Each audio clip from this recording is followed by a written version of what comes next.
Hey guys, it's Bonnie here with Bees and D channel. So it's a rainy day here in my part of Texas. It's coming down pretty hard out there, coming down sideways, typical Texas weather.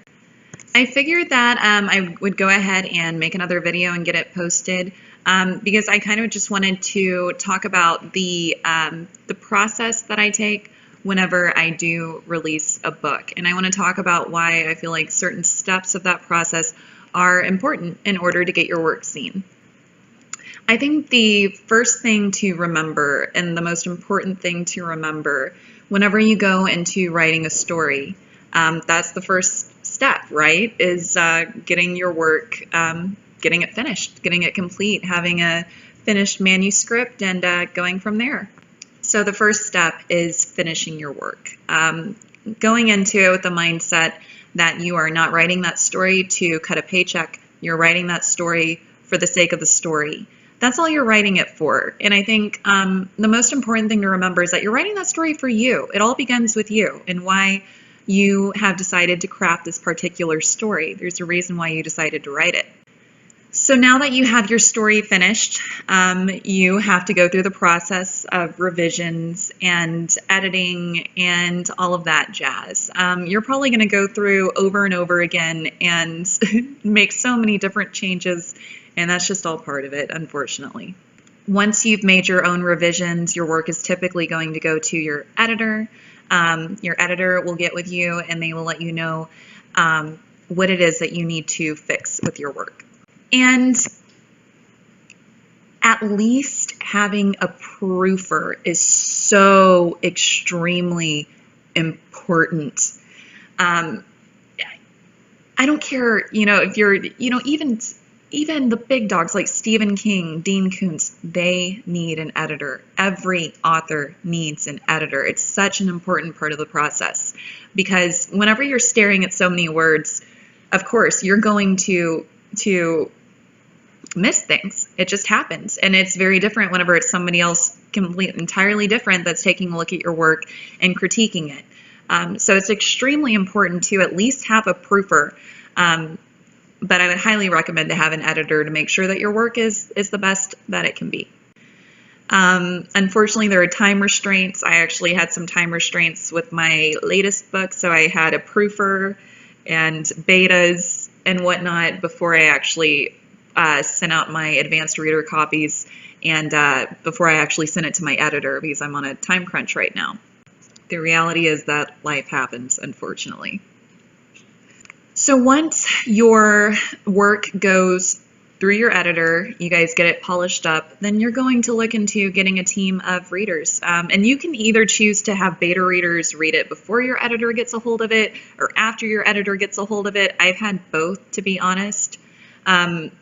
And I didn't really realize that too big of a difference. I think the most important thing with beta readers is that they are there to more or less, they do help a lot with proofing, but they also help find any inconsistencies in the story, maybe any plot holes, things like that, that might throw a reader off whenever the book does eventually get released.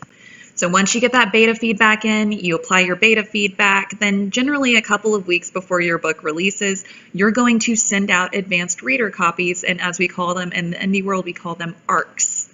Advanced reader copies are so important, and I think this is where some authors might get it wrong. Look, I know it's hard. If you write a story, you don't want to give your work away for free. It's hard, and I understand that. I get it. But more than anything in this industry, more than Goodreads, more than Amazon reviews, more than any of that, word of mouth is what's going to get your work seen. Word of mouth. How do you get word of mouth? You give out free books. You give them away and you hand them to bloggers. You hand them to potential readers. You hand them to other authors. And you say, look, take a look. Let me know if you like it. And, they will. They'll review it. They will, and it's always an honest review, so it's either going to be good or bad. But advanced reader copies are so important. I can't stress that enough. I actually didn't find actual success until I wrote and released my third book, Deliverance for Amelia. And at that point, I'd given away, I think, close to 60 ARCs to bloggers and potential readers at that point. And that book happened to sell very well after that. That is my, still to this day, best-selling. So, I mean, that was my best-selling book. And the reason why is because I took the chance to give away a couple of free copies, because those readers are giving me a chance to actually check out my work. And I guess that's how I look at it. I don't really look at it as giving away free things. I look at it as that I'm really, really lucky that people are even reading my stuff. And these people could possibly get my stuff out there just because they love the story.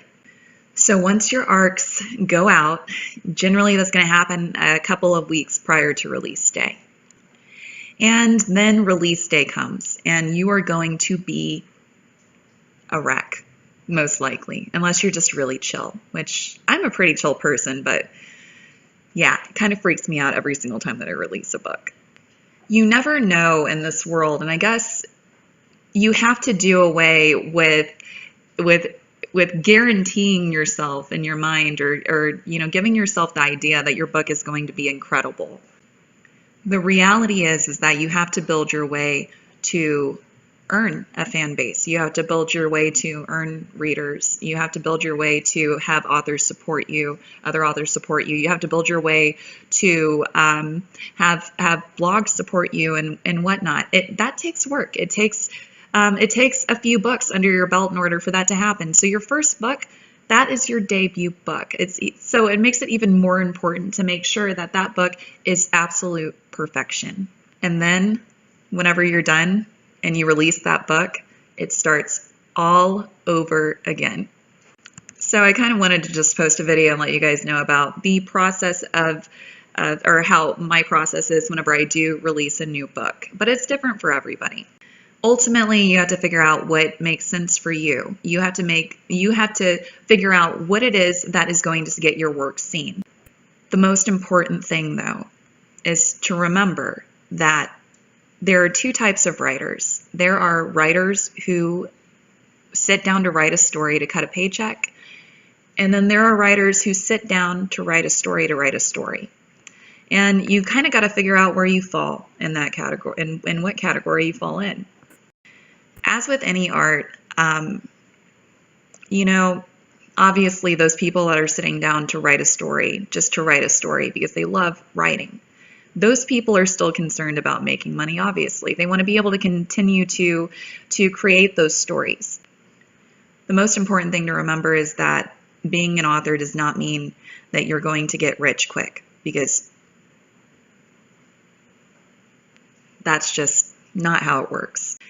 But I will be back next week to do another video. I am actually going to be doing a video on building teasers, actually creating teasers and downloading fonts and all of that jazz, and also downloading stock images and all of that. So I'm pretty excited about it. So until next time, I will see y'all then. Peace.